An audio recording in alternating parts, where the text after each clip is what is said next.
Hello and welcome to another crossover episode with Jacob Roth from the Jacob Roth Show. And if you guys remember last episode, if you listened all the way to the very end, only the real ones will remember this. But we did talk about some new news that is coming up. And the time has come that we're going to drop that officially on you. And that is that we're deciding to combine channels in a way.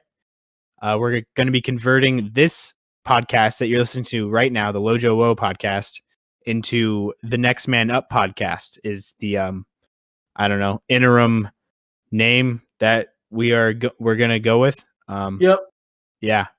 So we'll do that.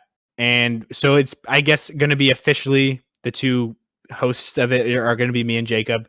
We can both upload independently on it, and we'll definitely do tons of episodes together. We'll be talking about football and basketball, and anything else we want to talk about because it's our show. But and even we'll probably get eventually, I'm guessing, some other voices on there too, like our buddy Anthony. Whenever we want to hear some trash basketball takes, or anything like that. Yeah, for sure. But yeah, so that is the news.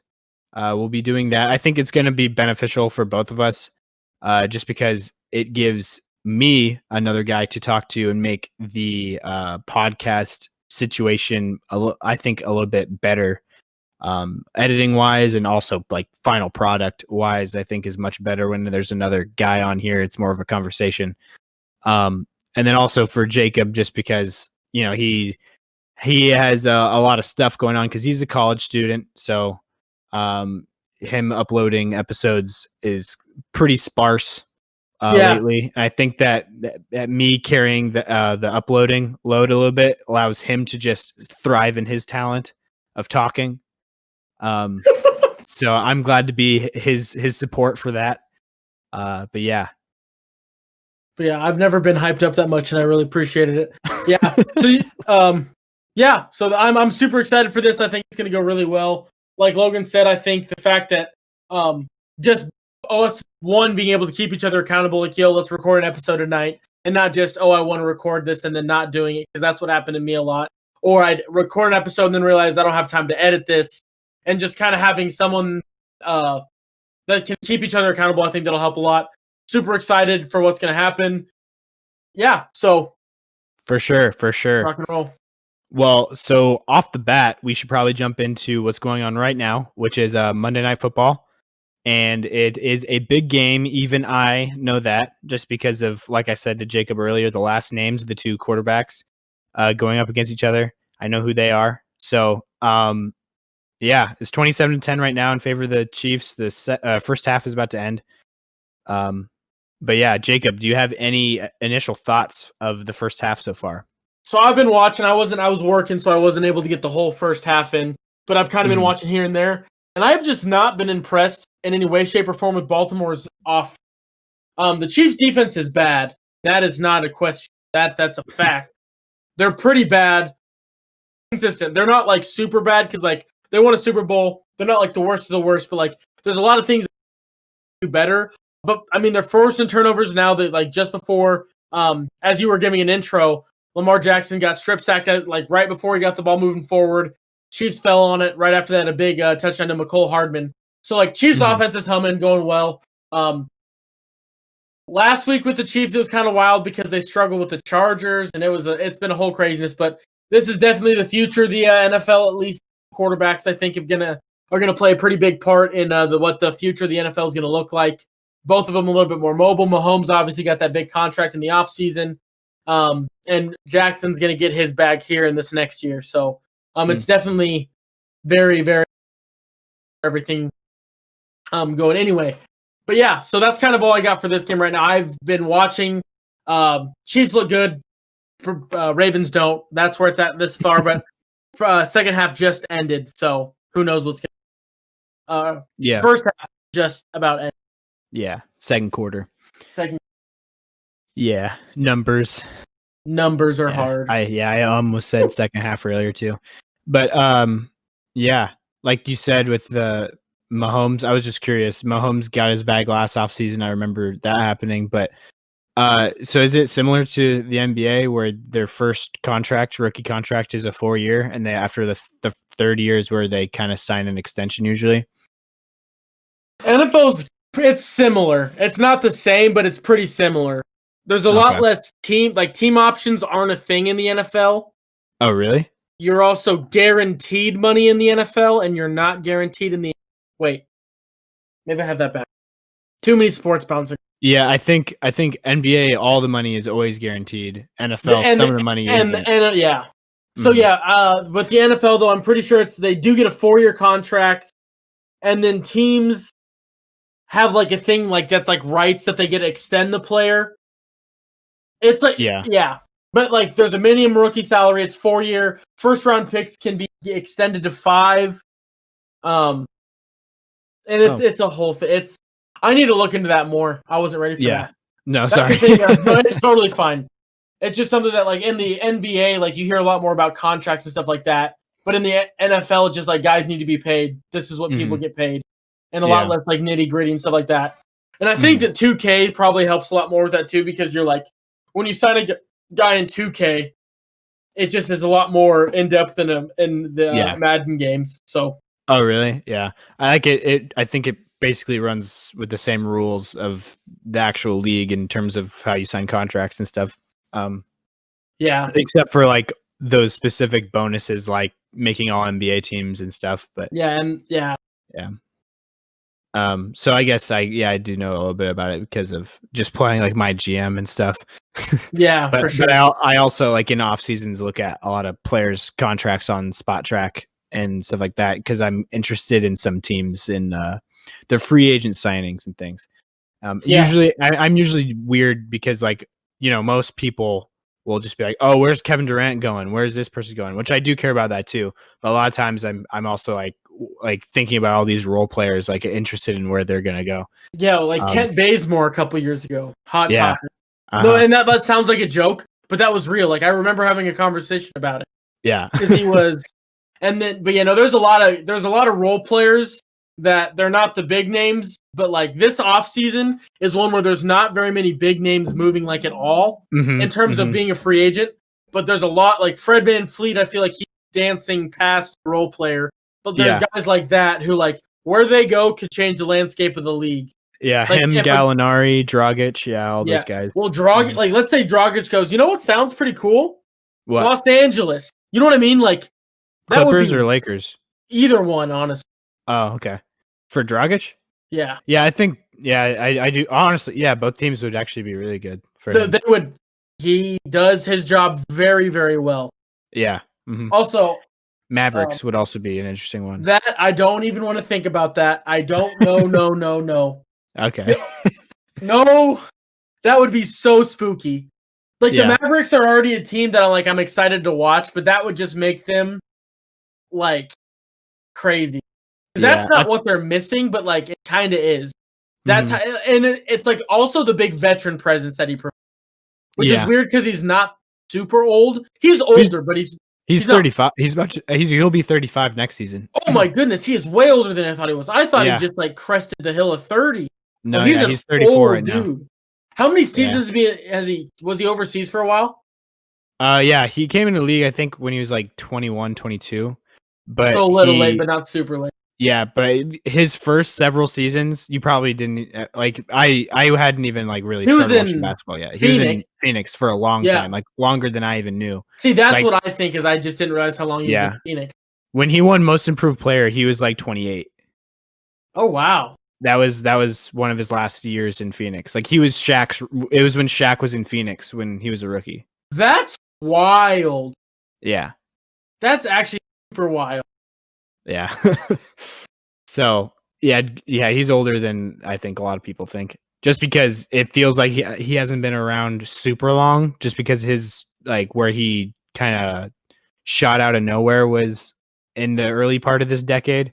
Yeah, and it felt like he was young then, but he really wasn't. He was like in his prime then. So yeah. But he's playing really well now. Like he's play wise, he's playing great now. He's filling a role and he's on a very good team that is hot. I'm going to say that they're hot. I don't know They're good, but they're really, really high as of True. the Heat, LOL. But anyway, but yeah, I guess we could talk about that where we kind of already on a roundabout way got to that. But there's bigger news in the NBA. But the seamless transition, I feel like we need to jump at the opportunity. That's true. So you're talking about Heat versus Lakers? Heat, Lakers, and kind of just both of our teams made it pretty. Like I was not happy with how the Celtics season ended, especially because of how that game ended. Like the last, for those, it was the Celtics game. The Celtics lost in 6, so Heat won in 5, or the Heat won in 6. I mean, but just that last game was so disappointing because they just didn't play. It was Sunday. It was close. It was like 105-107 was the score at one, and the game ended up being 113-125. Like they pulled away at the end. Yeah, and it just was really just disheartening because like this team, the Celtics team, I was so pumped about, and I was like, no, I didn't think they had the chance to win the finals, but I was like, you know what, like if they play good and they get hot, they could be a contender for the finals, and they were. I mean, the Eastern Conference Finals is nothing to like be bummed out in, but dang, the end of that game just hurt. And that's when I really like got like thinking in my head a lot worse. Like, how is this team gonna like that locker room thing in my head? I was like, maybe that was bigger than they made it seem to be. Like maybe there actually is problems. And I was like, okay, now I need to calm down because I just got. But the Celtics were so close. They just need one more thing, like one more. It's a big. They need a 4 or 5 that is just a big person, preferably a 5 by the name of Andre Drummond, which I already wanted to happen, but whatever. Danny, it's okay. The GM for the Celtics he's done a crazy good job for a very long time, so I shouldn't. He's not the reason. It just matchup. Bam Adebayo, kudos to him. He's a baller. Like he came out after Game 5 when the Celtics pushed it to 6, and he's like, "I got to play better." Then he just goes like 32-16 on like 80% from the field. So yeah, he showed up. Good job. Like not even like being sarcastic. Like really good job by Bam. Yeah, 32 on 11 for 15 shooting, 10 for 11 from the free throw line, 14 boards. Like that. Give me a waff. You can't. That just any stat line like that's going to be. This is a really good team to lose to, I'd say. No, yeah, I'm not upset. Like I'm bummed, but I'm not. That's the best way to put it. I'm not like oh man, we should have beat like. They're a very good team. I'm bummed out, but I'm not like super. Yeah. And I feel like a lot of people might not know that the Celtics, how close they were to actually being able to win this series. I think if a couple things break differently, I think Celtics actually could have won this series if Jason Tatum just had a couple good first quarters. It seemed like every game, first quarter was just rough. Like it took him a while to get going. And like mainly that, and then also obviously the big thing is like the zone, figuring out the Heat zone just did not ever seem to happen for the Celtics. Which I was really surprised. I was and I don't know if like they retooled little, like Eric Spoelstra's a very good head coach. Like this is kind of jumping over to the coaching side. Eric Spoelstra's a very good head coach. And now you're seeing all these stories about like, Eric Spoelstra, Cinderella story of the century. He was a which I'm not trying, like it's a great story. But he's always been a head coach. Like I've never like quote unquote slept on Eric Spoelstra. He's like, I mean, one of the as good as a head coach in the league that there is, I'd say. Yeah. He's also one of the few head coaches that LeBron wasn't able to push out. You know what I mean? And there's stories of that and stuff, and I don't know how much of those are real and how much of it is like, LeBron pushed out every head coach and Eric Spoelstra still stuck around. I think the biggest thing was not Eric Spoelstra, it was Pat Riley. Pat Riley telling LeBron. With Eric, yeah. No. He was like, no, this is my guy. You're not going to do this. Yeah. And it worked out. I mean, LeBron's not a Heat anymore, and the Heat are in the playoffs, and a big part of it is because I think of how Eric Spoelstra has kind of directed this team. Obviously, the guys on the court are the ones balling out, but like letting Jimmy Butler be that vocal leader and yelling, you know what I mean? Like that's just something that's a big part of coaching too. Yeah, making those mid possession switches, like, that ain't gonna work. Being able to dissect stuff on film, stuff like that. But like the ability to like manage personalities. Like a perfect example, that's Phil Jackson. Like, Mhm. like he. Anyway, that's a whole Yeah, another true. rabbit hole we can go down some other time. But anyway, so that was my half of the dream. Logan, Yeah, all you. I was just gonna say with the whole zone thing, I think Brad Stevens, I think where he is kind of like this even to a fault. Like it's a part of his coaching that is a advantage at times, but at other times it can be a disadvantage. Is that he's really pro like player empowerment of that you do you just make the right play. Like you're Yeah, like it's always in the player's hands to make the decision and stuff like that. Like he won't get on Marcus Smart for taking bad shots yeah. usually and stuff like that. He's kind of like, you do you just take, make the right play. He gives And them the ability, and he'll give them things, and but like, and well, mhm. and that's a big thing. And like at him, like yeah, he does do that, but he also does not take credit. He also Yeah. deflects that with like yeah. Keep Mhm. going. Sorry, For I know. sure. Like he does have offensive schemes and systems and stuff, but like within those, you have options, and a lot of times he's not advocating for a certain option. He's like, you make the right play. It's like always case by case, and he's giving the power to the player. But in terms of this zone defense that they were going up against for 6 games in a row, it really seemed like what he talked over with his team was like a theory of how to beat the zone, but it was too much in the players' hands of deciding it. And with them not having the experience of playing against a zone very much in their NBA careers at all, because this is like really the first season that it's really broken out where teams are using it in the playoffs, other than last year with the Raptors, and that was the only team that did it. Um, like this is really uncommon, and that's the reason why it's catching so many people off guard is because they're just not used to playing against it. And when you're giving the power to the player to make those decisions, sometimes they just it's a little awkward. They don't really know what to do. And it seemed like that really the whole series. He was trying to get somebody in the middle of that zone around the free throw line area while coming off some screens in the zone, which isn't a bad idea. But once they get there, it didn't look like they had a legit plan. It was more of Yeah, like and that's yeah, you keep going. Sorry. no, it's all good. You were on a roll. Those are really good points. But like, why? Like what you were saying just then is there was moments where it looks like the Celtics broke it, and there'd be Hmm. Yeah, for stretches and sure. runs. But it's because then something a little bit different would happen with the thing, and then the players would have to refigure. You know what I mean? I Yeah, think exactly.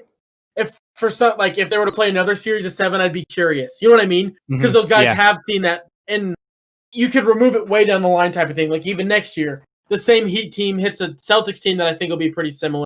Like what's it going to look like type of thing. So, Hmm. but yeah, no, those Yeah. were Yeah. I think the zone will kind of move in and out of style as I think it has for a while. Like I mean, I feel like the past decade, zone was basically extinct from the yeah, NBA for a long time, and that's because back when it was used, I don't know, 15 years ago, teams got so good at figuring it out because it is such a flawed defense, and when basketball gets to that high of a level, yeah, it's hard to have a really good zone, and it's like way easier to beat it with an offense. And yeah. so when teams really figured it out, it became almost useless. And then now with a whole crop of players who've never played against it in the NBA, it's a whole new weapon to pull out of your back pocket because nobody goes against it. And Thabo so it's Cephalosha is the only bastion left. yeah. And so it's like I think what I'd like to see from Brad Stevens if I was a Celtics fan in that series was, I like his philosophy of like always make the next right play. Like that's always what you hear him saying when he's mic'd up in the Yeah, huddles. They always make the right next play. But I think when you're going against a zone like that in the Heat, I think he really should have had more of like an idea of like every time they pull out the zone, we're going to do this exactly to them so they can't use the zone anymore. so they can't bully us in the zone, Yeah, and so that's yeah, exactly. Hmm. and I almost like, and that's the thing where like I wonder what he says outside. Like if like comments like that were made when they were practicing, you know what I mean, or just what, and it didn't look like it, but like if that's something that as he progresses longer and longer in his coaching career, which I hope is a Greg Popovich length in Boston, as Popovich had to the Spurs. Like Hmm. I hope Stevens is in Boston for a very long time. Anyway, but like over his time being a coach, if he like adapts and like in situations like that, even if it's not in huddles, he'll like during practice be like, okay, if this happens, we've seen them do this on film. This is what we're gonna do to a T. Mm-hmm. Run it type of thing. You know what I mean? I'm just curious to see, just because like I mean it. Yeah, Brad Stevens has made the playoffs since he's been the head coach, but like he's never really fielded a team until this year that I felt like had a genuine chance to win an NBA championship. Granted, this team I thought things had to fall their way, but like this is the first team I felt like the team he had really had a genuine chance to give almost anybody a run for their money type of thing. You know what I mean? Other than maybe at the beginning of the season last season. Before the season fell apart right away. Like, like at the beginning of the season last year, I feel like a lot of Celtics were much more of a favorite than they were this year. Maybe you. Oh yeah. I'm tracking. Yeah, just because they had that team that just went really far, had their playoff win, and then playoff Kyrie run, when they didn't have anybody, when Hayward and Kyrie were out, and they had young Tatum, young Brown, Terry Rozier pop off. That kind of stuff. And so then they were like, yeah, the Celtics are going to be really good this year. And then the whole Kyrie super team, him being the leader, I do in air quotes, of the team, all kind of fell apart.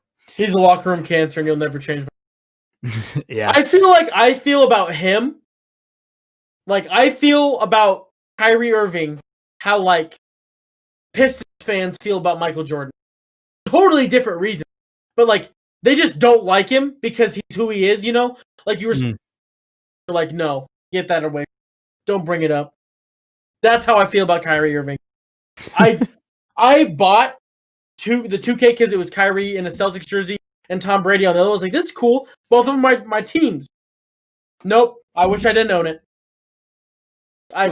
Kyrie in a Boston gives me nightmare. Also, yesterday I bought a Marcus Smart jersey, or Sunday I did. Oh, okay. That is yesterday. So yeah, either way, yesterday or Sunday, I bought a Marcus Smart jersey. So that's fun. Like a real jersey, or is it like a real jersey? It's the black city one. Oh, nice. I thought about getting the dark gray ones that have like the parquet, like that you can barely see, or the parquet, whatever it's called. Yeah, however it's pronounced. But that pattern, that pattern that their flooring is at TD Garden. But I ended up just doing a Marcus. It's the black one. I really like it. It's clean. Marcus Smart's a guy that I also hope is in Boston for a long time. But yeah, enough about my life and my favorite. Yours ended a day earlier. 2 days earlier. A day earlier. A day earlier. Yep. Just break down. So for those of you, it was the Nuggets, which is Logan's team, but this is his podcast. You guys all know that. And the Lakers. So Logan, how did you feel? 5 games, right? It was. Yep. It was game 5 where it ended. Yeah, I was pretty mad at times in the game. From a combination of things. Mad a little bit because I felt like, we were a little sold a little short in some of the games prior. I felt like it really could have been 2-2 this series with 2 of the games that could have gone either way. And so I was like, at least I could count on at least one of those probably being, it should have been ours. Whether it be the refs just being terrible or AD hitting a very lucky for not I shouldn't say lucky, he's a very skilled player, but they were lucky that Plumlee had such a, well, I should say I shouldn't just totally blame him, but the Nuggets defense had such a breakdown. So I feel like you brought it up with the Celtics, like a few things go a different way and the Celtics could have won that series. I don't know if I'd go so far to say the Nuggets could have won because I have not seen, like, I've seen LeBron in big games, you know what I mean? And I haven't seen any Nuggets in like game 7 of conference finals type of big games. I've seen them in playoff game 7s, but it's a whole different monster when you realize you're about to be in the NBA finals type of thing. But like there was a couple plays that goes different. AD doesn't hit that. Like you know what I mean? Or like that. There was a couple games and like there's a couple plays that make this series totally different, just like the East. Like that's the thing that makes it really good basketball. And the bubble's been like this, I think. Just this has been really good basketball on both sides. But sorry, I kind of cut in. No, it's good. It was good. I just, another part of why I was angry was just watching LeBron just decide to go LeBron mode finally in game 6. Or I mean in game 5 actually. To right towards the end. I think in the fourth quarter he had like I don't know, like 18 points in a row is what it seemed like, but probably not that much. It was heartbreaking, I'd say, for a little while, but I kind of made my peace with it before the buzzer even sounded. Yeah. Kind of deciding like, Nuggets had a really good run this year. I picked the Lakers at the beginning of the season to win the championship, and I picked them at the beginning of this bubble to win the championship. So I should be happy that the team that I picked is still there. So I'm not. I guess I'm not too mad about the finals matchup. I would say I'm more excited about this finals matchup than I ever remember being excited about finals before. And it also doesn't help that a lot of the time that we've paid attention for a while, but like we've never been like intense into basketball since like the first year I remember, you might have been before me a little bit, but it was like Warriors Cavs, and I thought the Cavs were gonna in 15. Mm-hmm. Mm-hmm. And then it was Warriors Cavs again. And then it was Warriors Cavs again. And then cool, it's the Raptors, but the Warriors are all injured, so they have, you know what I mean? So like it's just like the year, and it hasn't been that long. It's 5 years back, but like there hasn't been a series where I'm like, I think I know, but I really don't. Like if the Heat stay as hot as they are, the Lakers suck at covering perimeter shooting. Mm-hmm. I shouldn't say suck. If they had their full roster, they'd be better at it. But like that's what they lost with Avery Bradley, was a guy to be able to cover Dragic and Tyler Hero. You know what I mean? Like. Yeah, there's too many guys on the Heat that are dangerous for them to have a guy assigned to them. You know what I mean? Yeah, that's a really good way to put it. Mm-hmm. Because I think that Lakers kind of got, I wouldn't say lucky, but it was a good team to face in the Western Conference Finals with the Nuggets. That offensively, we really had nothing to go to other than Murray and Jokic. Like that was. And our you game could plan plug all your the time. 2 guys on those guys. You know what I mean? Yeah. Like, or not directly, but it's easier to stop 2 guys than it is a whole roster full of bad guys. That will make you pay. Yeah, that'll make you pay. Like it's that. Mm-hmm. The Heat are just like that. They're a cohesive unit. That's like we don't have a primary option. It's like the number one option is the open man. Like we're just going to keep swinging the ball and make the right play. Yeah. Kind of like what I was just saying with the Celtics. I think the Celtics are more like that than any of the teams in the West this year too. Yeah. Though I think the Celtics are a little bit top heavy, more so than the Heat, though. Because Celtics have great top five. But after that, Tice is situationally a good 6th guy. But other than that, it really drops off a mountain. I was really Heat, yeah. I'm cautiously I'm cautiously optimistic about both the Williams, but we can talk about the Celtics and their roster some other episode when we break down teams or whatever we do. I don't know. Yeah. I don't need to go down. I don't need to be talking about Grant Williams when we're talking about the NBA. I like him though. I think I think the broadcaster said it last game that he provides a little bit of what PJ Tucker does with the Rockets, and I think that's true. But with the Heat though, they're like, 1 through 12, really, just really good. Like they were bringing Solomon Hill in game 5 and 6, and he was playing well. He did what he needed to do. Yeah, he's like this nice veteran guy that made good plays. Wasn't a liability. You know what I mean? Yeah. Yeah. And that was what was so like not irritating, but like, oh my goodness, you'd watch, and then the Celtics would get their second guys in they barely got second guys in, but when they did, you'd be like, okay, like we just got to hold on. But then the Heat would bring their second guys in. I'm like, what the? Like Jay Crowder and Duncan Robinson / Tyler Hero, depending on, they've been playing Hero more, but like when those 2 guys are your like part of your second unit, and like in the playoffs, you're not subbing every starter out at the same time. So usually those 2 guys would be paired up with like Dragic or It's just that Heat team is, and they have Iguodala coming. In this series, none barely got in at all, and he was a first-team All-Rookie this season. They just have a lot. It wasn't an injury or anything, was it? They just did like the matchup? No, he did get injured at the beginning of the bubble. So Oh yeah, he did. That's my bad. he was removed from the lineup, in a whole Yeah. rotation, and that's really why Hero started playing more. They started starting Jay Crowder, Yeah. and all that. And so then when he came back and he was healthy, they kind of just kept rolling with what they had because they were playing really well. And they were super hot. Sorry, excuse me. Yeah, Um, that's right. Yeah, but yeah, no, actually they started starting Dragic. Excuse me, Crowder, I think, was already part of the lineup. Dragic is the one that they inserted into the starting lineup because he was the sixth man the whole year. But yeah, team is very, very fun, and yeah, go with tons of different configurations. They have like different camps of players. Like they have like just the dogs defensively, and like Jimmy and Bam and Andre Iguodala. And then they have the shooters with Hero and Robinson and even Dragic and Jay Crowder has been taking like almost all threes this whole playoffs. He's like all of his, like, it's always like he has 12 attempts from the field. 10 of them are 3-point attempts. Like that's what every game has looked like. So they have like their shooters and they're just dogs defensively, and they have their ball handlers. They just have all that. Yeah.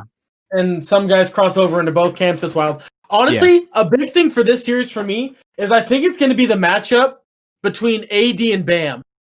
Mm-hmm. Yeah. I think that'll be a big one. And then I think Jimmy Butler, LeBron will probably be on each other. And I think that could also be like, though, and it seems like no duh, the two best players on the Lakers are going to be part of the things to watch. But like, if Bam like doesn't shut down AD, but like if AD is only able to average like, let's go 24, 25, or I was gonna say like 20, and if he's only like a 20 and 10 guy, which seems stupid, this Laker team needs him to be like a 25 and 15, or you know what I mean? Like at least that probably. Yeah, they need him to be bigger. So if Bam can slow AD down enough, same thing with like Jimmy Butler, LeBron. So like LeBron will go LeBron mode and try and pick up that slack. But if Jimmy Butler only, like if LeBron's going crazy, holds LeBron to like just under 30, I don't, you know what I mean? Like, it's just going to be very, very interesting. And it's going to get really, if this goes long, you're going to see like some really tired, like kind of like that Celtics Raptors. And almost like guys started the next game tired too, because they just had these long like dog fights. And I'm very excited. Like you said it, this is the first time I've been like this excited for the finals in a long time. And I'm also curious. I've always been in the boat that I think it will be do you think people will put an asterisk next to this finals? I think it's definitely going to happen just because people are like that. The question that I have is like, is any of this fluky? Does anybody think that any of these teams being here is fluky? Some people from the outside looking in might say, 5-seeded Heat, that's weird that they're here, but they're just that good of a team, honestly. No, but like that was the thing with the Heat. Nobody wanted to play the Heat. Like that was the thing before. If you paid attention, the Heat were a team that you're like dark horse was a word that you heard way too often with the Heat and with the Mavericks. Like, the Mavericks are a 7 seed, but they're kind of a dark horse. The Heat are a 5 seed, but they're a dark horse. You know what I mean? Like, and the Heat, granted, I think they probably played the best basketball they could have, which not every team did. But I wouldn't say it's fluky. Yeah, I'm with you on that one. Yeah, like for sure, things would probably be different if the season just continued as normal. There was no stoppage. For sure. I'm not going to say that it wouldn't have. But what you're seeing right now is we're not seeing like Orlando versus Dallas in the finals. Or Dallas is probably a bad example. Portland. Orlando, Portland in the finals. Like that's not what we're getting here. You have the Lakers who have been this favorite. Them and the Clippers have been the favorite all season long. Yep. And then you have the Heat who were overachieving, but at the very, very start of the season, in the first few weeks, everybody was like, "Whoa, what the heck? Look at the Heat! Like, this is a really good team." Like, it was unexpected, but a lot of players took a jump, and players fit well together better than people thought they would. And like with them, their record being where it is at 5, I think they're better than what their record is. The reason why they're where they are, I think, has a lot to do with them figuring out lineups kind of all season long, having so much roster change. The whole Dion Waiters situation, how he was starting at the beginning of the season, and then had his whole breakdown on the airplane with the edibles. Yeah. Did you see that there's another I forgot his Verjao. There's another Verjao situation. Oh, how he could win the ring with either team. Waiters technically qualifies. But as a competitor, like if the Lakers lose, as Dion Waiters, I'm not asking for a ring. Yeah. You know what I mean? And if I'm the Heat, I probably don't give Waiters a ring because he didn't provide any value to this team. Like, it's different last year with them not giving the ring to Valanciunas and Delon Wright.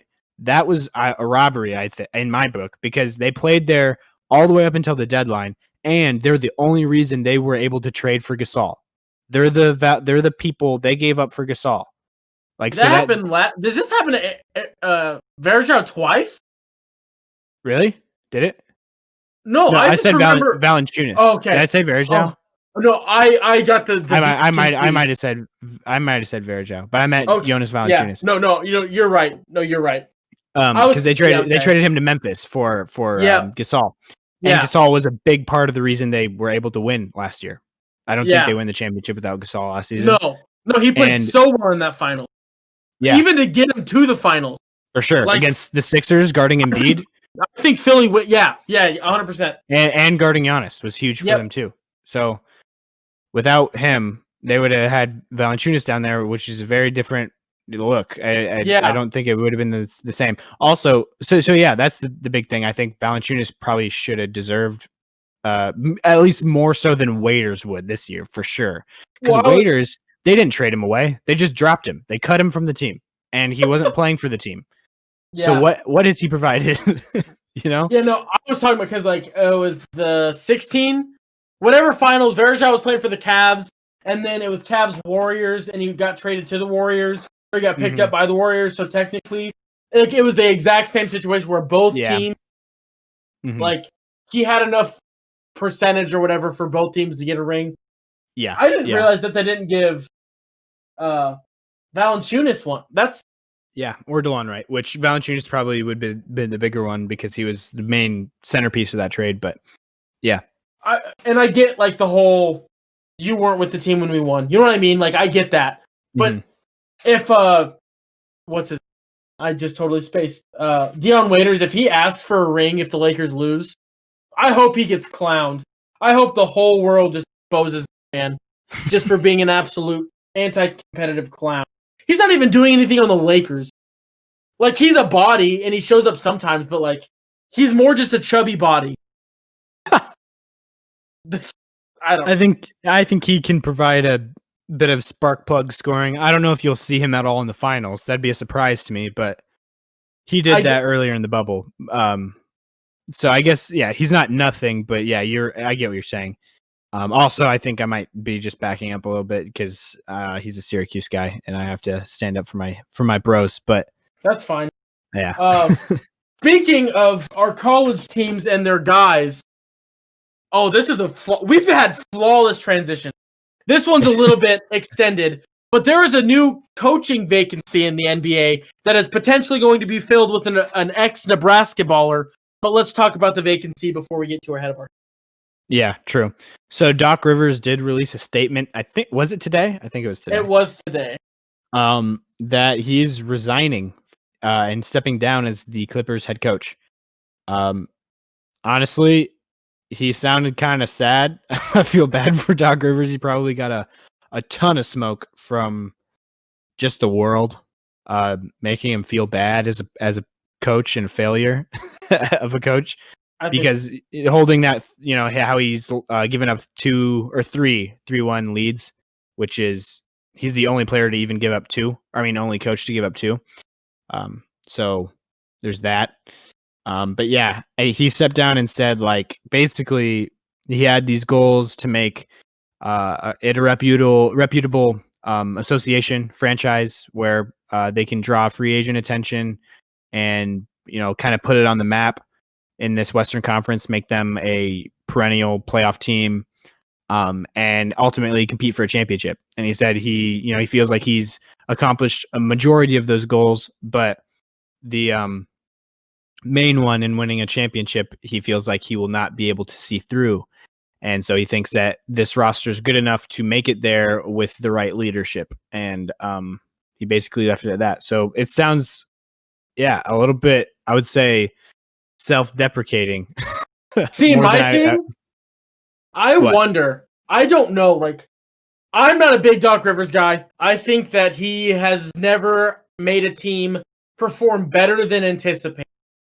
I feel like every time he's in charge of a team, they either barely meet expectations or are way under them. Yeah. But he was an NBA champion. He coached the Celtics.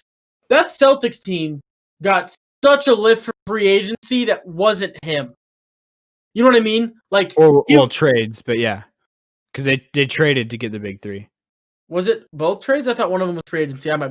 Oh, Anyway, maybe. I guess I don't know. But I know like, the KG was a trade for sure. KG was a trade, yeah. Yeah. But like that, I'm just not like I don't think Doc Rivers is I don't use the word bad because he's not a bad head coach. There's coaches that are bad, like coaches that I don't remember that were in the league 2 years ago. That's how bad they were. Like, yeah, there's bad head coaches. I just don't think he's a champion. He is a championship head coach, but like into that level of coach. There's a list of he's probably like 10 on my list of coaches I'd want if I were to start a new NBA franchise above him. Of current coaches right now. Yeah. Yeah. I also think coaching in the NBA right now is at a very good spot, but there's guys that I would just rather have. And I wonder though if this was Doc, like him coming to this on his own, or if they're like there was just a knock on his door and it was Steve Ballmer. Hey Doc, you ready to go? Like, yeah. Like, I didn't like. It was sad how he kind of beat himself up in the message. Yeah, and like he threw all the like no blame was placed on the players. He's like, this team's good enough to. It's sad is a very good word. Yeah. Also, I think if there was a guy who is in the higher up in that association that wanted Doc Rivers out of there for this, not liking what he saw this postseason, it's probably Jerry West. Just because, his whole reputation, he's all about like being, holding yourselves accountable and holding yourselves to the highest standard and like all that kind of stuff. I don't think he really appreciated a lot of Paul George's post-game comments about, this wasn't our season and, it's not a win now situation and just stuff like that. Kind of like, I don't know, trying to make excuses for it's okay for us to lose. And I think him maybe kind of thinking, a change in leadership is really what they need to have done with that. But I also wonder if Paul George is still there next season. Yeah. That's true. Yeah, like I agree that Jerry West probably he is chopped. Maybe not. He's not gone. But if it comes out, oh yeah, the Lakers or the Clippers, chopped Paul George, I won't be like, what? Yeah, true. Yeah, I do feel like Jerry West is probably very regretful of trading all. Oh, you mean sacrificing your whole future? Yeah, or not your whole future, but like your draft future. 8. Okay, I can't remember who it was. I think it was Chris Vernon on the Ringer NBA show, but his son is like 10 or 12. I don't know, something like that. And he said he did the math, and he said the next time the Clippers will have a first-round draft pick, his son will be starting college. Oh, that's ridiculous. Yeah. That they're gonna have all these seasons in a row just having to retool in the offseason without draft picks, and also trying to make trades with that, because draft picks are a huge thing and just trades and everything. Yeah. And not having that is gonna be tough. And the Thunder has way too many. I doubt the Thunder use all of their draft picks that they have, like as actual draft picks. They have to be using them in trades and something like that. There's no way they make that many selections. Not a single way. Yeah. But okay. I don't know why everybody's coming to this realization now, like this late, that like, oh, the top of the draft is a lot of guys that are boom or bust. The middle of the draft's kind of nice. Like, people are just realizing this, that picks like 10 to 15 are like really, really nice. Yeah. Mm-hmm. Like, why is this a new realization for people? Like, I agree. I've been kind open of your upset. eyes. Yeah, I've been kind of upset the past, I don't know, 6 months, probably even more than that, back when basketball was still happening. When people would talk about this draft and like talk about how it's like such an awful one, because I know what they're saying, that it's the top of the draft is not enticing It's very not much at top all. heavy. Yeah.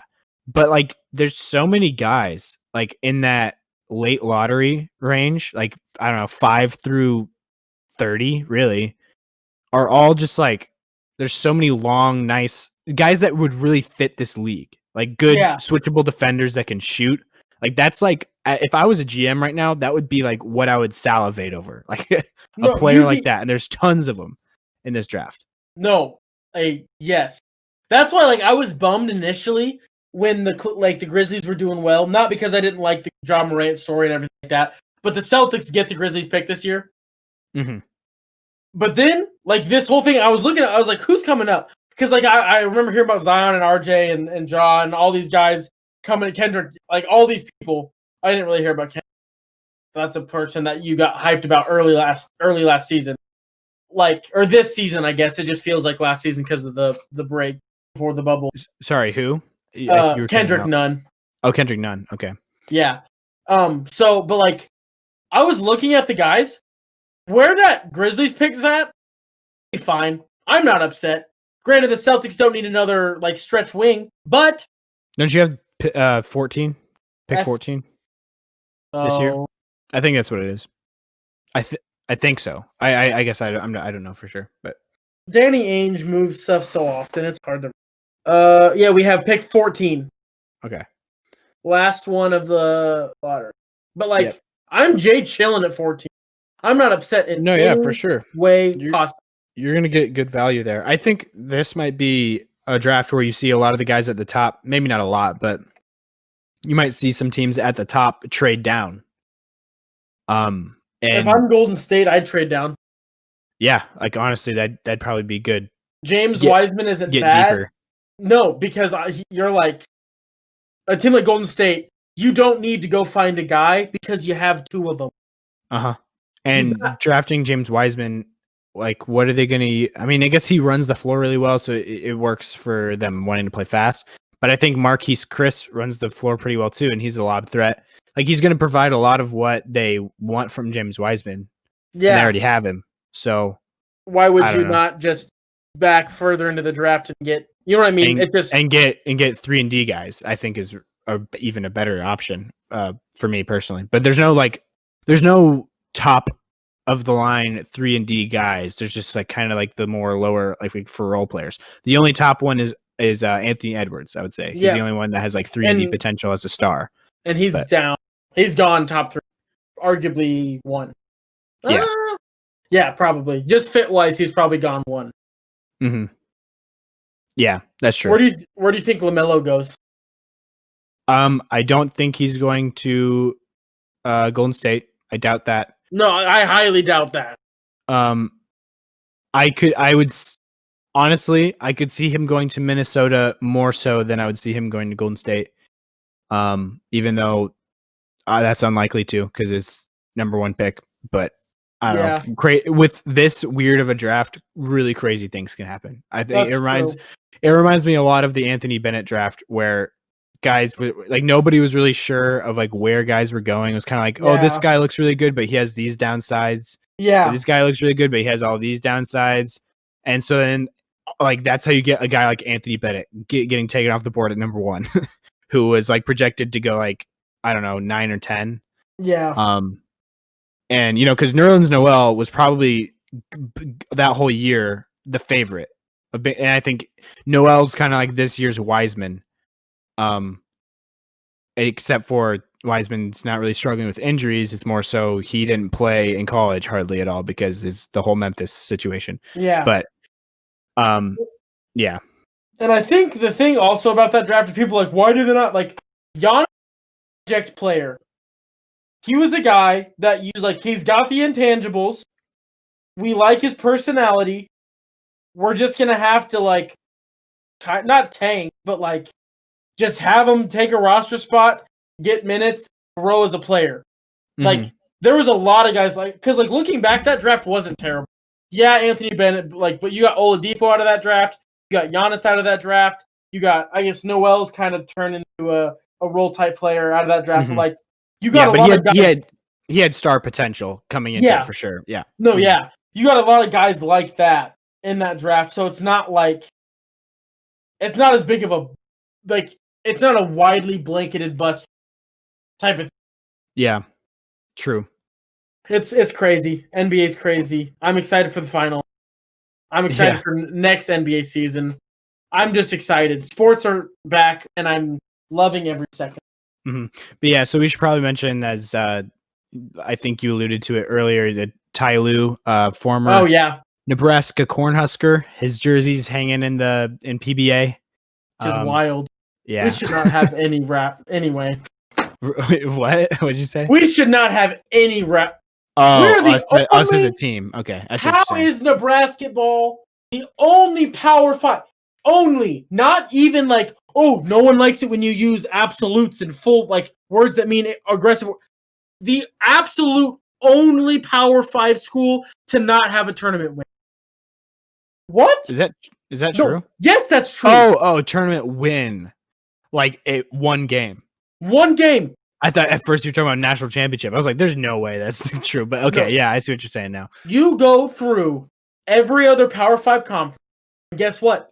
Every single team has got a 1 in the win column on their tournament. Guess what Nebraska's got? 0. Yeah. What about Big East? Do you know about them? I'll go look right now. I could see that. I think there might be 0 in there too, to be honest. In the Big East? Yeah, just because that would be the 6th if you'd say Power 5, they're the 6th one. But no, 100%. Yeah. Butler's got to win. UConn's got to win. Creighton's got to win. DePaul, okay. Marquette's got. I'm going through the ones I know have wins, and then I'll look at the ones I'm not sure. Providence got to win. Does it tell you, or are you just going off? I just remember. Okay. Seton Hall. I feel like they have. Look. Yeah. So I'm pretty sure because I know Butler does for sure. Yeah. UConn made it to the championship. Yeah. UConn won a championship. Creighton's won one, haven't they? Won a game? Oh, won a game. Yeah, I'd say so. Georgetown's won a game. Marquette's won a game. For sure, with both of those, yeah. Dwayne Wade led Marquette to the Final Four, and Ewing was on Georgetown. Plenty of players were on Georgetown, but yeah. St. John's St. John's. St. John's definitely has. They have the most. Weren't they like a 10th seed or something? Maybe, but they have the most NIT tournament wins, of NIT championships. They have the most ever. So I'm sure they've won a game in the big tournament. I feel like they have, but I don't know. And then Xavier and Villanova, we don't need. You don't even need to get into those, yeah. I guess DePaul. What are you looking at this on? I was looking at the conference website, and then I'm going to go through and look at the history of DePaul and see if they have any NCAA tournament wins. Oh yeah, they've made the Final Four. Oh wow, yeah. So in 1979. So yes, they definitely have a win.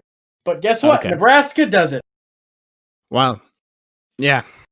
That is just crazy. It's very sad. That's really crazy. But yeah, anyways, Ty Lue, he's getting the head coaching job there probably. That's just a probable thing, I'd say. That's what I'd predict anyways. Yeah. But he honestly probably has his pick of the litter with what job he wants. Yeah. I think Philly would take him. I don't know if all the Philly fans would want to take him, especially our friend Anthony. Yeah. But our friend Anthony doesn't want anybody to coach. Yeah. Every single name that comes up, he goes, no. Other than D'Antoni, which is weird that he's excited about D'Antoni, I think is kind of weird because I don't think D'Antoni fits super well with Philly. If I was a Philly fan, I'd be nervous about hiring D'Antoni. It'd be like, I don't know. There's something crazy has to change. Yeah. There's no way D'Antoni's coaching that team. No, there's. Yeah. Yeah. They're gonna trade a lot. But where D'Antoni goes, I think Harden goes. You think so? Even Say if it's next New year. Orleans? What if it's New Orleans? Because I think D'Antoni in New Orleans would be fire. Yeah. Honestly. That'd be cool. Okay, I don't even know. The world's wild. Yeah. Okay, Logan, can you make a cut really quick in the video thing? Like future you. Oh yeah.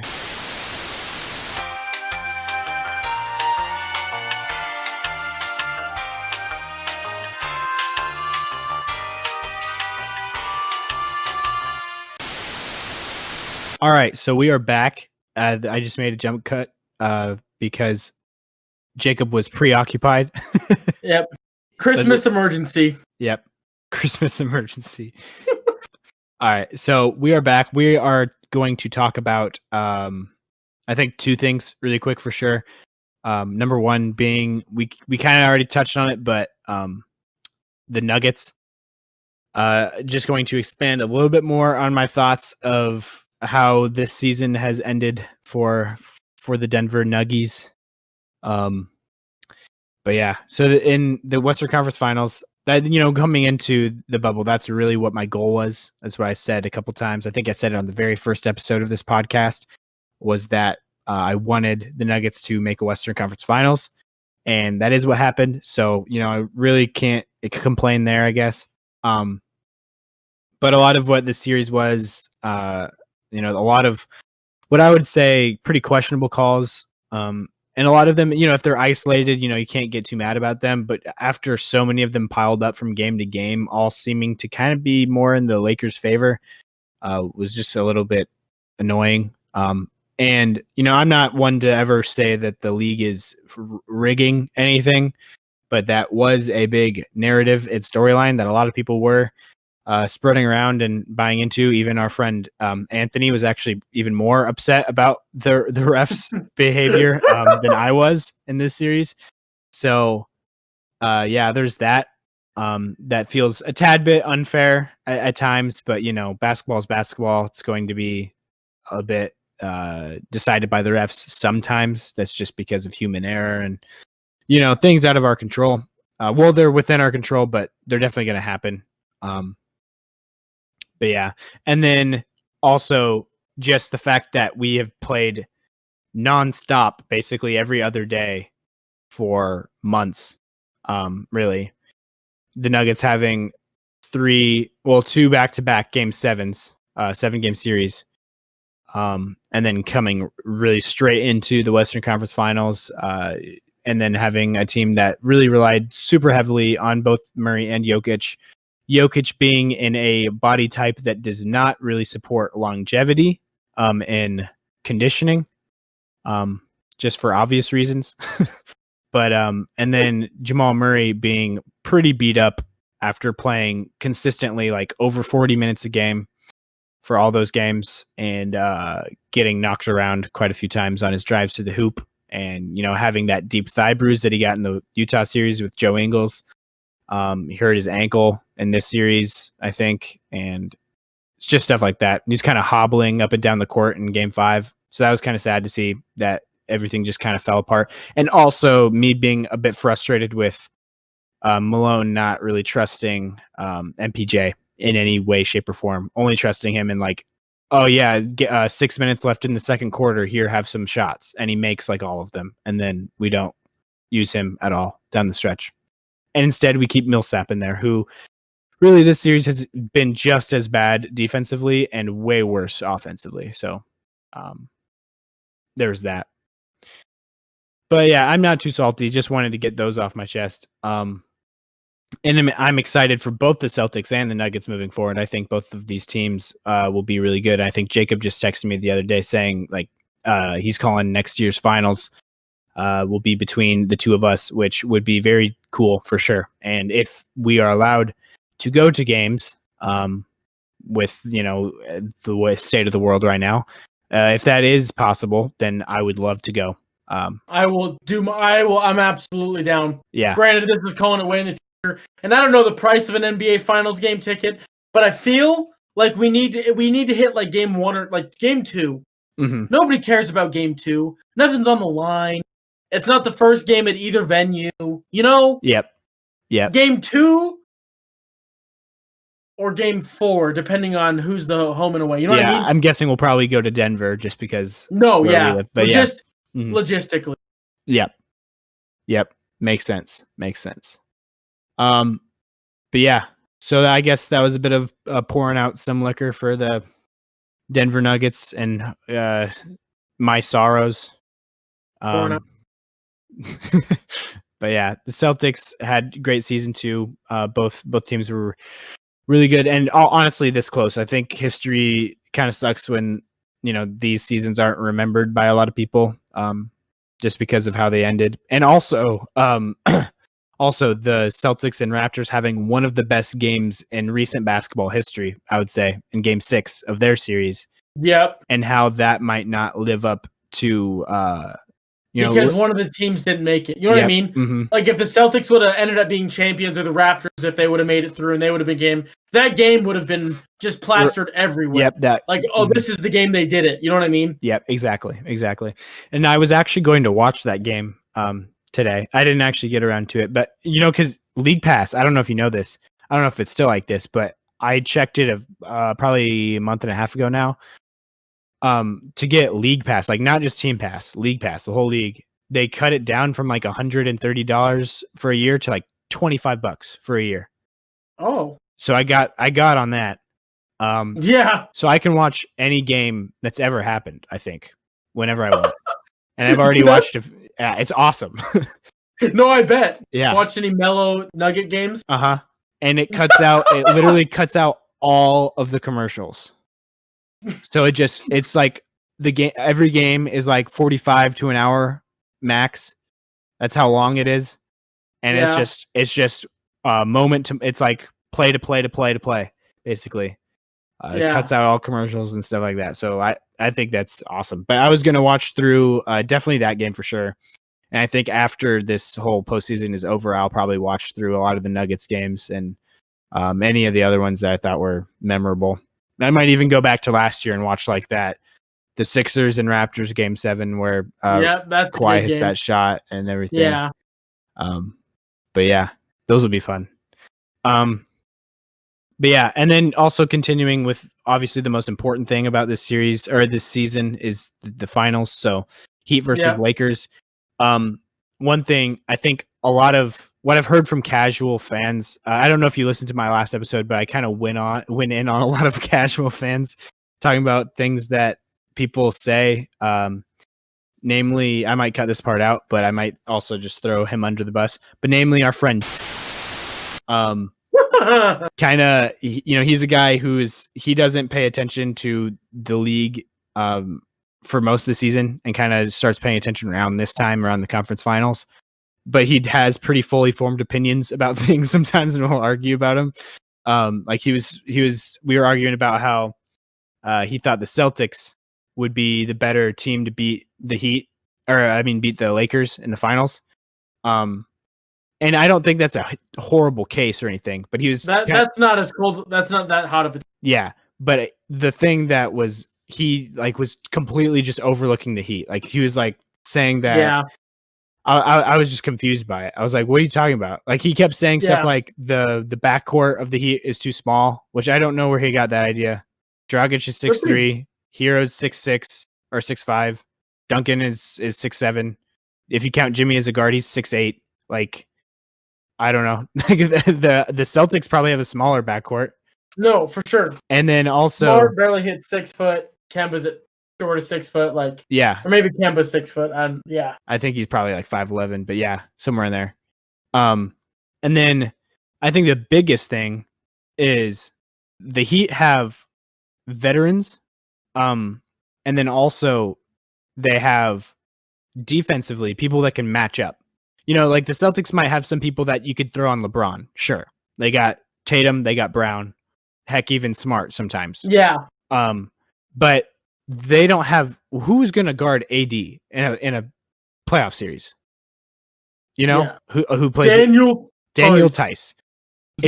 I'd be curious if me and you, or really any people who watch basketball like throughout the season pretty moderately, at least, at a decent clip. If we did a draft of who is your number one pick, or who's the best available defender right now playing today that you would want to guard Anthony Davis in a playoff series? Marcus Smart. I'm just kidding. Until you said the Anthony Davis spot, I was going to say Marcus. Oh, okay. But to guard AD, yeah, probably Giannis.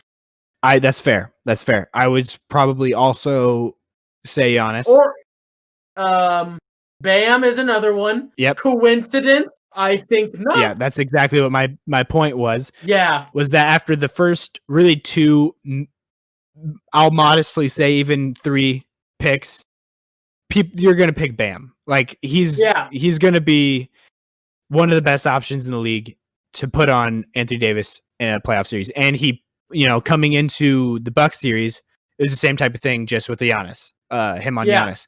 And he proved that was a fair assessment. and he's ready for it. Yeah. Yeah. And just the Heat as a whole is like, they didn't even have Bam primarily guarding Giannis all the time, because just the way, because they had Brook Lopez in there at center a lot, and they were running Bam at center. So they had Bam on Lopez a lot of the games, and they had like either Crowder or Butler or Bam all switching on and off of Giannis. Yeah. And all of them were doing a pretty good job. Especially Bam. No, but yeah, sure. And so in this series, they have defenders for days. It's ridiculous. And they've not had a long season. They've played just as many games as the Lakers have in this postseason. They're both, what are they now? 12-2? No, 12-3. They're both 12-3 for this postseason, because Lakers have lost 1 game each series. Heat swept first round, lost 1 to second round, and lost 2 the third round. So yeah, they're both 12-3. Heat, obviously you take the top 2 guys with the Lakers. They're the best 2 guys in this series. That's undoubtedly the truth. But the next 7, probably, maybe, like definitely 5 for sure. Depends on how you rank these guys, but 5, 6, maybe even 7 guys. The next 7 you would take are all on the Heat's roster. Like, no, for sure. Mm-hmm. It's going to be a quantity over quality. Mm-hmm. Like, I'm not trying to say that the Lakers guys are quality guys, but like, I think Caruso could slip in there. Maybe I'm more high on Caruso than most people. I don't. Caruso if you put Caruso on the Heat, I probably definitely not in top 5, not in top 6. He probably doesn't play. Yeah, he doesn't play real minutes. You're right. I'd probably. And just because he plays with LeBron so well, I think that also like his value. Yeah, it's just like this Lakers. Chalmers. Yeah, this Lakers team, like the guys on the team aren't bad guys, but they're underqualified, I think, for the roles that they're playing. Yeah. And yeah, so I'm also not picking the Heat in the series. I'm not saying that. I think the Lakers are the prohibited favorite, and that's with good reason. Yeah. But I'm just saying Heat have a better chance than a lot of people think. Yes. I'd say. Yeah. And I think even that when you see like people that don't actually know, like that, they say Lakers in 6. Like 6, not an easy series. You know what I mean? Yeah, 6 is not an easy series. Yeah, true. And a lot, especially when those 6 games, some of those games could be close. Who knows? Type of thing. So I'm really excited. But yeah, for sure. I'm super excited as well. Yeah, that probably concludes our NBA talk, unless we want to go any deeper on anything. But this has been a pretty good length episode, I'd say. So no, for sure. Last thing want to maybe just throw out there is, what are your thoughts on college football right now? I know we kind of talked about it right before this episode started, but yeah. Was there anything you wanted to say on that? Mike Leach is going to change the SEC forever. He's just a coach that was at Washington State, and then he's down in the SEC now. He's changing things up. He's the coach for Mississippi State, and like there was an SEC game, and it was like shootout. It was wild. It wasn't really a shootout. They kind of just rolled LSU. Granted, LSU is really beat up, was not that same LSU as last year. 44-34. Anyway, but I'm not really that in tune with college football until my team gets in it. Nebraska's my team. So when the Big Ten play starts up, I'll get who's this, who's that, how things matching up, who might we see in a bowl, and I'll get a lot more kind of stretching my fingers into every corner of the league. But yeah, I'm really excited for that. Next episode, hopefully we will do, there'll be a little bit more football, not hopefully, but there'll be more football news probably because the NBA will be, you can only talk about the same game for so long without other people getting bored. Mm-hmm. Yeah, that's my true. college football take.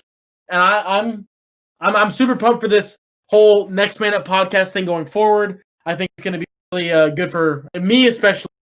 I hope it's good for you too, but I'm Yeah, for sure. Hopefully, for sure. Most of all, it is good for the people listening. Mm-hmm. You know what we forgot to do, Logan? What did we forget to do, Jacob? We forgot to bully all of the people out there to like, comment, and subscribe. Yeah. So that's what you should do. If you liked any moment of this, any of my baby raging, any of Logan's good takes on the NBA, or just anything, if you liked any of it, hit the like button. If you don't think it helps, but on my most liked video on my the YouTube channel that doesn't exist anymore, after that one, that was like the most liked video was followed by the most video. Coincidence?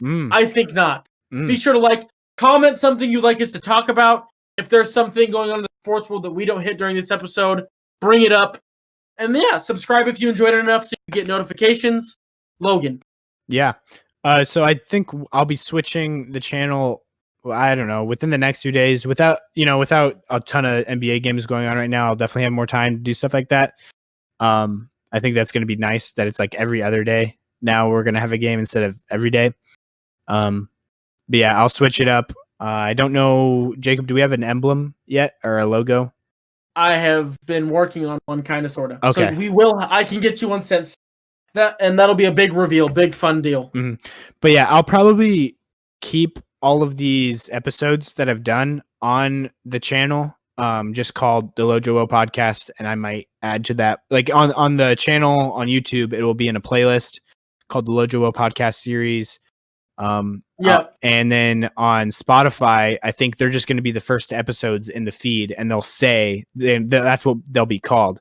And the first Next Man Up podcast I think we're just going to call it number 1 with a dash, and then elaborate on the title of what we're talking about. Yeah.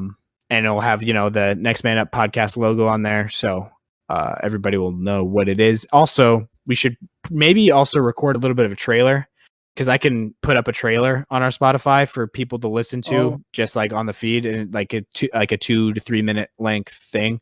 Yeah, for sure. But yeah, we could do that sometime also.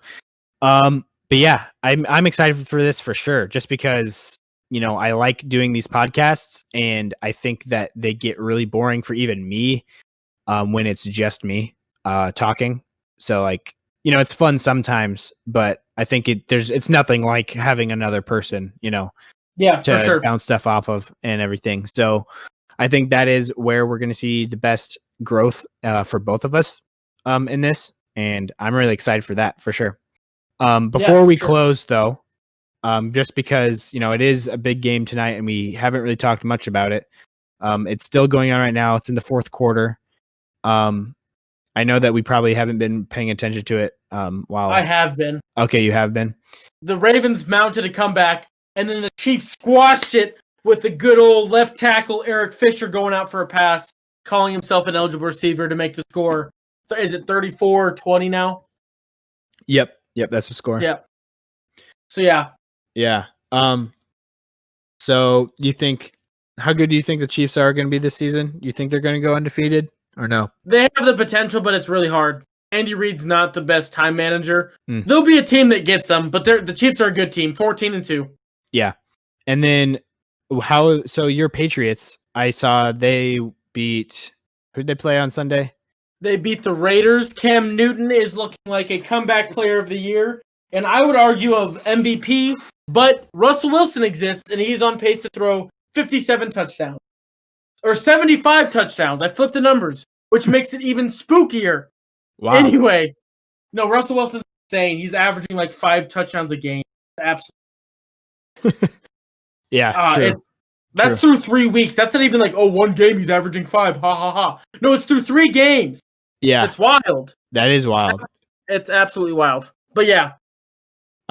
Yeah. So are you, after 3 games also with Cam Newton, are you happy with the off season? I was okay. I was never not happy. The biggest thing is like I was never in a place where I wasn't happy. I was like, we're getting a quarterback that I think is being underrated, super cheap, which I like.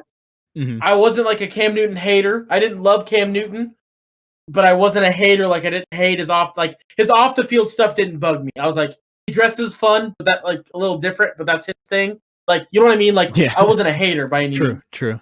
Yeah. But then, the way he's playing, obviously, as a Patriots fan, you can't be upset. But even like the stuff he's done for, like with the team, stories you hear about what he does with the Patriots players, like I really like Cam Newton. Like as a dude, like I'm very happy about that part. They did come out and say that both the Patriots and Cam Newton are going to wait till the offseason to talk about any kind of extension contract-wise, which kind of bums me out because that means odds are he's probably not going to be in New England again. But it's been super awesome this year, and I'm only 3 games in, so I'm loving every week. So why do you say that means that he probably won't be staying? It's a money thing. New England doesn't really pay people. But they like make it. It's kind of like what happened with Kelly Olynyk, but it's been happening for years. So like Kelly Olynyk was not very good, but they traded him for way more than he was worth to the Heat. Obviously, it worked out for the Heat. He doesn't play; he just watches. But anyway, but like they do that, and they make guys look better than they are because of the system, and then they go on somewhere else. Cam Newton just deserves that much money. So like that's not a thing. I just don't know if they'll pay him. My biggest. Isn't Belichick the GM also? Yes, it is the only time I think almost ever that being the GM and the head coach has worked. It doesn't usually work. Other than Pop, well, in football. Yeah, Popovich in the NBA is pretty good too. Yeah, no, for sure. Didn't miss the playoffs for like 20 years until this year. Like it was our entire lifetime. Yeah, then, even longer than that. Yeah, it's yeah. I could go down into an entire NFL rabbit hole, but we don't need to because this episode's already pushing. Yeah, I'll probably cut out minutes. some of it. Like when you left, and probably this part right now too. But I think that at least from what I hear from like Bill Simmons, that Belichick really likes Cam Newton. So I do know that he really does like Newton. Mm-hmm. So hopefully, I guess for your sake that he somehow sticks around. But I guess the last thing I guess I'll touch on is the my fantasy team.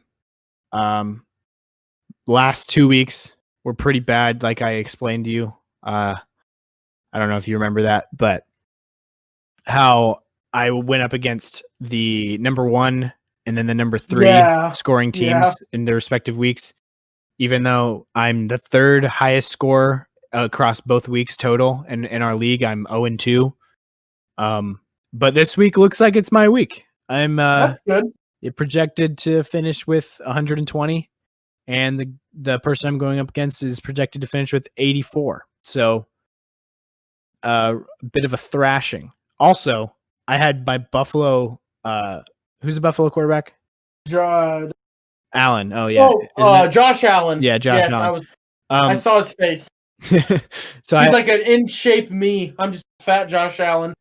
Anyway, go ahead. But Josh Allen showed out this week. Apparently, had really good numbers, and I had him on my bench because Kyler Murray was projected to be a little bit higher. So he outscored him by like 10. Yeah, but still, I'm still looking pretty good even without having Allen in there. So, are you doing fantasy football this league or this year? I am not doing. I just didn't have a league, and I wasn't really feeling it. I wasn't feeling doing fantasy because it's a whole nother level of like not paying attention. But it's just, I don't know. Yeah. I literally just use the projected scores. That's all. I literally just try to make the highest score I can projected, and then I just roll with that. So. Not using any educated guessing really for the most part. So, but That'll be this episode. Like we talked about earlier, please like and subscribe. And please stick with us as we enter this journey together. It's going to be, you'll hear just as much of me as you have been, probably. And you'll also hear Jacob, which is a plus because he has a beautiful voice. So, yeah, thank you guys for listening, and we will talk to you guys next time. Adios, amigos.